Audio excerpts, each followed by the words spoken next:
Students, आपकी mobile screen पर जो आपको ये ट्रिक नज़र आ रही है, ये alpha sulphur and beta sulphur में डिफरेंस के लिए है। ये ट्रिक अल्फ़ा सल्फ़र और बीटा सल्फ़र में अंतर के लिए है। ये ट्रिक है क्या? देखिए, रम ये die in water sin CS2 सवा 369 MP 385.8 TNT। देखिए, कई लोगों को ये डिफरेंस बहुत टफ लगता है, लेकिन जब आप इसको देखेंगे तो आपको काफ़ी इजी लगेगा। तो आपको ये ट्रिक थोड़ा सा ध्यान देना है। देखिए, ट्रिक क्या है? रम ये die in water sin CS2 सवा 369 MP 385.8 TNT। अब यहाँ पर हम बात कर रहे हैं अल्फ़ा सल्फ़र बीटा सल्फ़र। तो पहले मैं बात करूँगा अल्फ़ा सल्फ़र, फिर मैं बात करूँगा बीटा सल्फ़र। ठीक है, आप सभी लोग जानते हैं alpha sulphur acid, beta sulphur acid molecule form में होता है। तो चलो शुरू करते हैं। देखिए, यहाँ पर रम ये डाई इन वाटर, इसको लिख लो, रम ये die in water sin CS2 सवा 369 MP 385.8 TNT। MP 385.8 TNT का मतलब होता है 393 TNT 393। ये देखिए, तो ये जो ट्रिक हम लोगों को बनाना पड़ता है इसलिए ताकि जल्दी से आपको समझ में आ जाए। तो देखिए, हम शुरू करते हैं। देखिए, जो अल्फ़ा सल्फ़र होता है उसको हम रोम्बिक सल्फ़र बोलते हैं, इसको हम लोग बोलते हैं रोम्बिक सल्फ़र। जो बीटा सल्फ़र होता है उसको हम लोग बोलते हैं मोनोक्लिनिक सल्फ़र। ठीक है, देखिए यहाँ R का मतलब होता है रोम्बिक, लिख देता हूं मैं, ये रोम्बिक सल्फ़र। और यहां पर M का मतलब होता है मोनोक्लिनिक सल्फ़र। तो पहला पॉइंट आपके दिमाग में है, अल्फ़ा सल्फ़र को हम रोम्बिक सल्फ़र बोलते हैं और बीटा सल्फ़र को हम मोनोक्लिनिक सल्फ़र कहते हैं। आगे, अल्फ़ा सल्फ़र येलो कलर्ड होता है और बीटा डल येलो कलर्ड होता है। ठीक, आगे, अल्फ़ा सल्फ़र बीटा सल्फ़र दोनों ही इनसॉल्युबल इन वाटर। यहाँ इन वाटर का मतलब होता है इनसॉल्युबल इन वाटर। दोनों ही वाटर में क्या होते हैं? इनसॉल्युबल होते हैं। देखो, इन वाटर का मतलब होता है यहाँ पर इनसॉल्युबल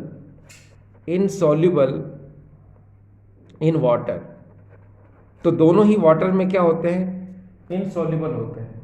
ठीक है, आगे देखिए, यहां पर लिखा है सिन CS2, इसका मतलब होता है सॉल्युबल CS2 इनसॉल्युबल CS2। कहने का मतलब ये कि अल्फा सल्फर जो है सॉल्युबल होता है CS2 में, मगर बीटा जो है सल्फर इनसॉल्युबल होता है CS2 में। देखो, यहां S का मतलब होता है सॉल्युबल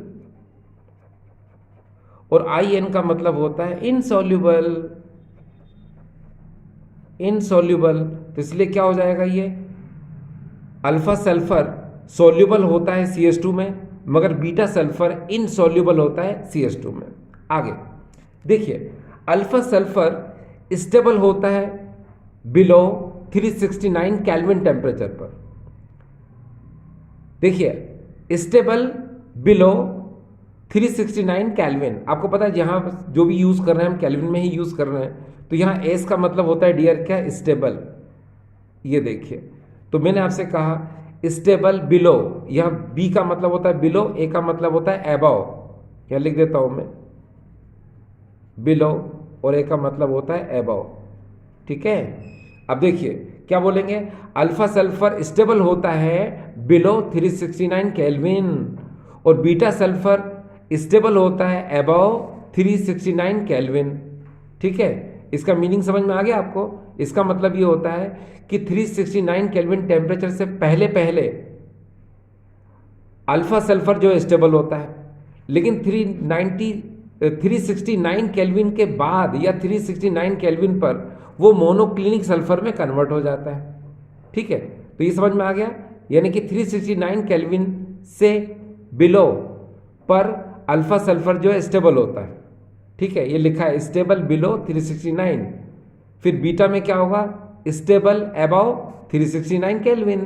ठीक, आगे अगर हम इसके मेल्टिंग पॉइंट की बात करते हैं तो अल्फा का मेल्टिंग पॉइंट होता है 385.8 केल्विन और बीटा का मेल्टिंग पॉइंट होता है 393 केल्विन। तो डियर, आपने देखा कि आपको ये जो ट्रिक आपको नज़र आ रही है इसमें काफ़ी हद तक ये पॉइंट आपको याद हो जाता है। ठीक है, कभी कभी ऐसा होता है कि अगर आपको फिर भी कुछ पॉइंट्स अगर कम नज़र आते हैं तो मैं एक दो पॉइंट आपको बाहर से लिख देता हूँ कि अल्फ़ा की जो स्पेसिफिक ग्रेविटी होती है वो होती है 2.06 और बीटा की जो स्पेसिफिक ग्रेविटी होती है 1.98 होती है। लो, एक पॉइंट और जुड़ गया। तो इस तरह से काफ़ी हद तक जो है इसके अंदर क्या आप लिख सकते हैं। जब भी क्वेश्चन आता है write the difference between the alpha sulphur and beta sulphur, then you can write this trick, you can use this trick and write the difference. तो आप दोनों में क्या कर सकते हैं, डिफरेंस को बड़े प्यार से बता सकते हैं। एक बार फिर से देखिए यहाँ पर हमेशा एक बात का ध्यान रखिए कि ये ट्रिक से ही आपको डिफरेंस लिखना है। जैसे मैंने बोला आपको, पहले हम अल्फा सल्फर की बात करेंगे, बाद में हम बीटा सल्फर की बात करेंगे। तो क्या होगा, देखो ये रोम्बिक सल्फर, ये मोनोक्लोनिक सल्फर, ये येलो होता है, ये डल येलो होता है। ये दोनों ही वाटर में इनसॉल्युबल होते हैं, लेकिन अल्फा सल्फर सॉल्युबल होता है CH2 में, लेकिन बीटा सल्फर इनसॉल्युबल होता है CH2 में। आगे अल्फा सल्फर स्टेबल होता है बिलो 369 और बीटा सल्फर स्टेबल होता है अबव 369 केल्विन। आगे अल्फा सल्फर का मेल्टिंग पॉइंट होता है 385.8 और बीटा का होता है 393 केल्विन। ठीक है, और अगर मैंने कहा आपको ये डिफरेंस फिर भी कम लग रहे हैं तो आपको मैंने बताया कि अल्फा की स्पेसिफिक ग्रेविटी जो होती है वो होती है 2.06 और बीटा की स्पेसिफिक ग्रेविटी होती है 1.98। तो डियर स्टूडेंट्स, ये क्लियर है आपको? ठीक है, अब थोड़ा सा मैं हिंदी में बता दूं। डियर स्टूडेंट्स, जैसा कि मैंने आपको पहले भी कहा कि हम लोग जो ट्रिक बनाते हैं वो इंग्लिश मीडियम स्टूडेंट्स को ध्यान में रख के बनाते हैं, क्योंकि इंग्लिश से हिंदी को कन्वर्ट करना बहुत ईजी होता है। तो बस थोड़ा सा आप ध्यान देंगे तो आपको भी ये समझ आ जाएगा। ठीक डियर स्टूडेंट्स, देखो अल्फा सल्फर को हम रोम्बिक सल्फर कहते हैं और बीटा सल्फर को हम मोनोक्लिनिक सल्फर कहते हैं। अब देखिए हिंदी में देखिए क्या है, अल्फा सल्फर को हम विषम लंबाक्ष सल्फर कहते हैं और बीटा सल्फर को हम एकंताक्ष सल्फर कहते हैं। तो डियर ये टर्म्स तो आपको याद करना पड़ेंगे, है ना? ठीक है, आगे अल्फा सल्फर येलो यानी कि पीले रंग का होता है और बीटा सल्फर डल येलो यानी हल्के पीले रंग का होता है। आगे अल्फा सल्फर बीटा सल्फर दोनों ही वाटर में इनसॉल्युबल होते हैं, वाटर में क्या अविलेय होते हैं। आगे अल्फा सल्फर CH2 में सॉल्युबल होता है यानी विलेय होता है और बीटा सल्फर CH2 में अविलेय होता है यानी इनसॉल्युबल होता है। आगे अल्फा सल्फर स्टेबल होता है बिलो 369 केल्विन। इसका मतलब होता है कि अल्फा सल्फर जो है 369 केल्विन तापमान से नीचे तापमान पर 360 केल्विन से नीचे तापमान पर यह स्थायी होता है, लेकिन जो बीटा सल्फर होता है वो एबव 369 केल्विन यानी कि 369 केल्विन से आगे तापमान पर या 369 केल्विन तापमान पर स्थायी होता है। आगे अल्फा सल्फर का मेल्टिंग पॉइंट यानी गलनांक 385.8 होता है और बीटा सल्फर का गलनांक 393 होता है। यहाँ TNT का मतलब होता है 393। तो आई होप डियर स्टूडेंट्स ये तो आपको पॉइंट समझ में आ गए। अगर आपको लगता है कि ये पॉइंट कम है तो दो पॉइंट मैं आपको अलग से बता देता हूँ। देखो ये अल्फा का स्पेसिफिक ग्रेविटी यानी कि स्पेसिफिक ग्रेविटी अल्फा की होती है 2.06 और बीटा की स्पेसिफिक ग्रेविटी होती है 1.98।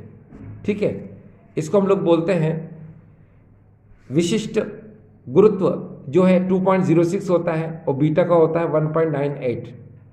ठीक डियर, इसमें आपको केल्विन नहीं लगाना है, केल्विन का यूज़ सिर्फ यहाँ पर होता है क्योंकि ये दोनों को हम हीट करते हैं तो हीट पर टेम्परेचर का यूज़ होता है, इसलिए केल्विन और यहाँ पर कुछ भी नहीं आएगा।